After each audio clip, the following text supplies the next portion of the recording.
ஆண்டவரும் இரட்சகரும் ஆகிய இயேசு கிறிஸ்துவின் தூய நாமம் மகிமைப்படுவதாக. மத்தேயு எழுதின சுவிசேஷம் 27ஆம் அதிகாரத்திலுள்ள வசனங்களை நாம் இப்பொழுது தியானிக்க இருக்கிறோம். விடியற் காலமான போது சகல பிரதான ஆசாரியரும் ஜனத்தின் மூப்பரும் இயேசுவை கொலை செய்யும்படி அவருக்கு விரோதமாக ஆலோசனை பண்ணி அவரை கட்டி கொண்டு போய் தேசாதிபதியாகிய பொந்தியு பிலாத்துவினிடத்தில் ஒப்பு கொடுத்தார்கள். அப்பொழுது அவரை காட்டி கொடுத்த யூதாஸ் அவர் மரண ஆக்கினைக்குள்ளாக தீர்க்கப்பட்டதைக் கண்டு மனஸ்தாபப்பட்டு அந்த 30 வெள்ளி காசை பிரதான ஆசாரியரிடத்திற்கும் மூப்பரிடத்திற்கும் திரும்ப கொண்டு வந்து, குற்றமில்லாத இரத்தத்தை நான் காட்டி கொடுத்ததினால் பாவம் செய்தேன் என்றான். அதற்கு அவர்கள், எங்களுக்கு என்ன, அது உன் பாடு என்றார்கள். அப்பொழுது அவன் அந்த வெள்ளி காசை தேவாலயத்திலே எறிந்துவிட்டு புறப்பட்டு போய் நான்று கொண்டு செத்தான்.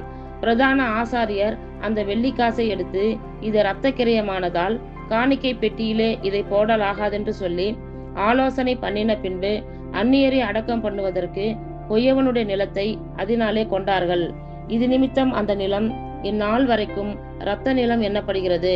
இஸ்ரவேல் புத்திரரால் மதிக்கப்பட்டவருக்கு கிரியமாகிய 30 வெள்ளிக்காசை அவர்கள் எடுத்து, கர்த்தர் எனக்கு கற்பித்தபடி கொய்யவனுடைய நிலத்திற்காக அதை கொடுத்தார்கள் என்று எரேமியா தீர்க்கதரிசியால் உரைக்கப்பட்டது அப்பொழுது நிறைவேறிற்று. இயேசு தேசாதிபதிக்கு முன்பாக நின்றார். தேசாதிபதி அவரை நோக்கி, நீ யூதருடைய ராஜாவா என்று கேட்டான். அதற்கு இயேசு, நீர் சொல்லுகிறபடிதான் என்றார். பிரதான ஆசாரியரும் மூப்பரும் அவர் மேல் குற்றஞ்சாட்டுகையில் அவர் மாறுத்திரம் ஒன்றும் சொல்லவில்லை.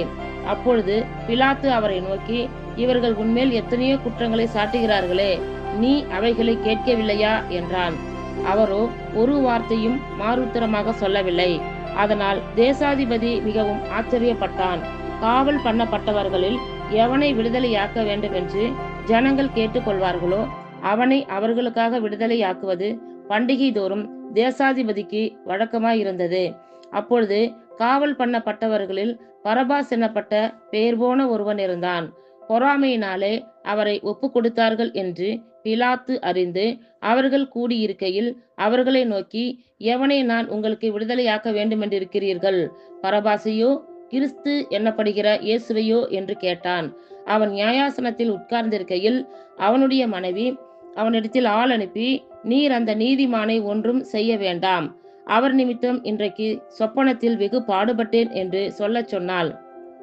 பரபாசை விட்டுவிட கேட்டுக்கொள்ளவும் இயேசுவை கொலை செய்விக்கவும் பிரதான ஆசாரியரும் மூப்பரும் ஜனங்களை ஏவி விட்டார்கள்.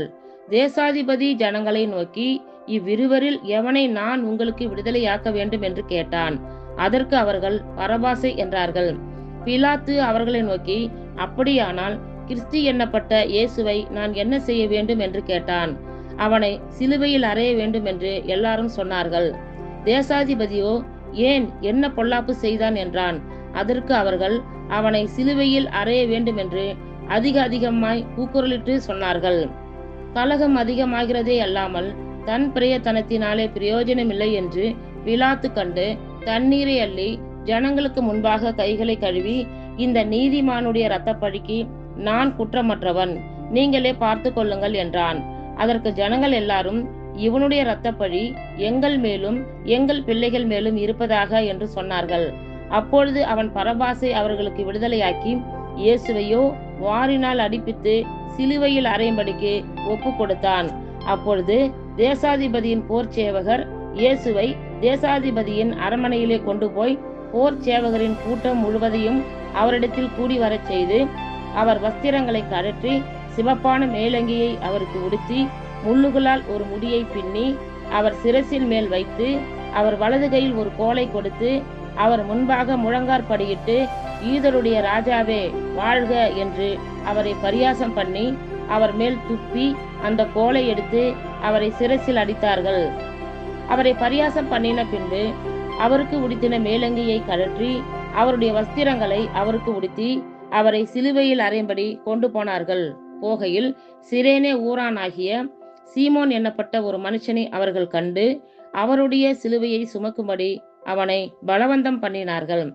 கபாலஸ்தலம் என்று அர்த்தம் கொள்ளும் கொல்கொதா என்னும் இடத்துக்கு அவர்கள் வந்தபோது கசப்பு கலந்த காடியை அவருக்கு குடிக்க கொடுத்தார்கள்.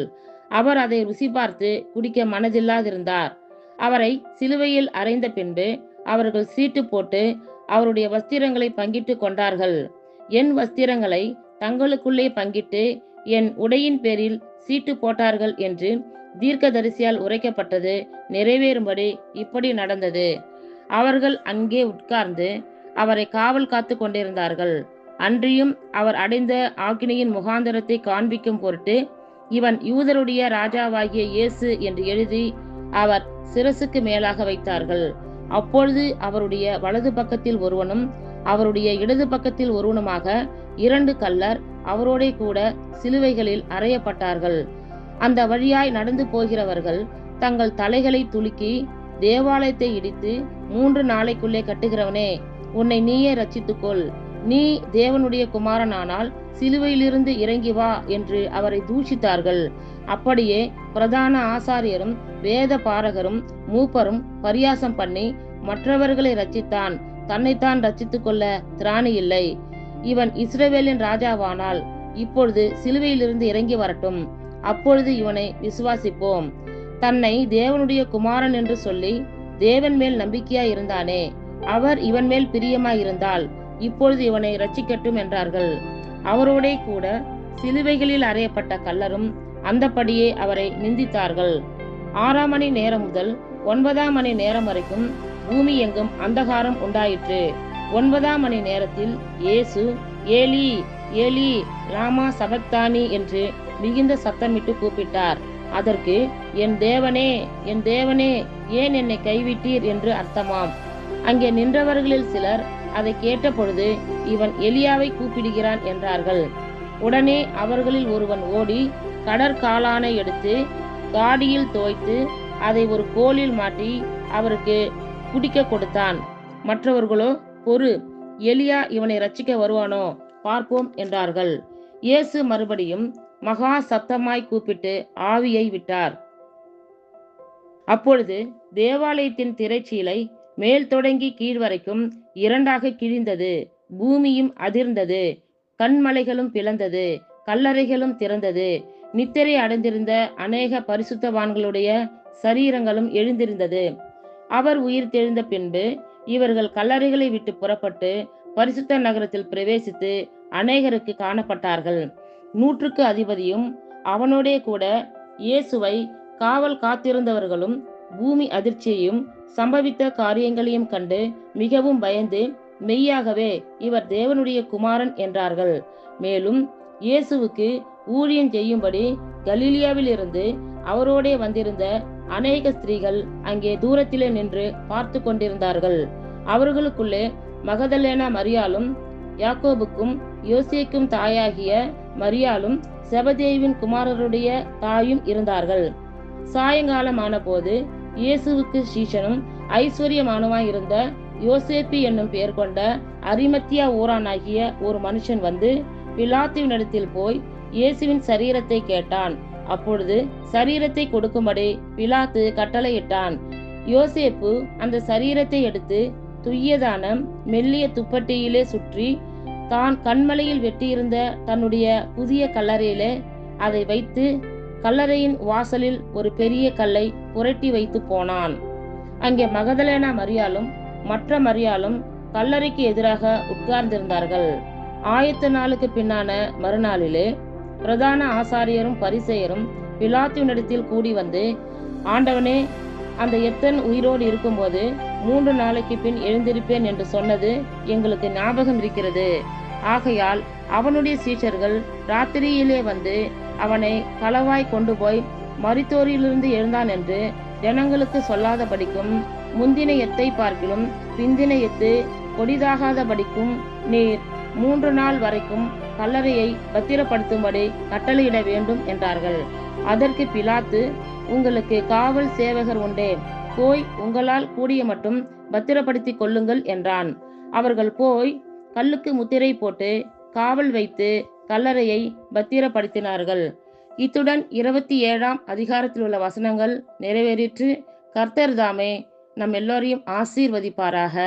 ஆமேன்.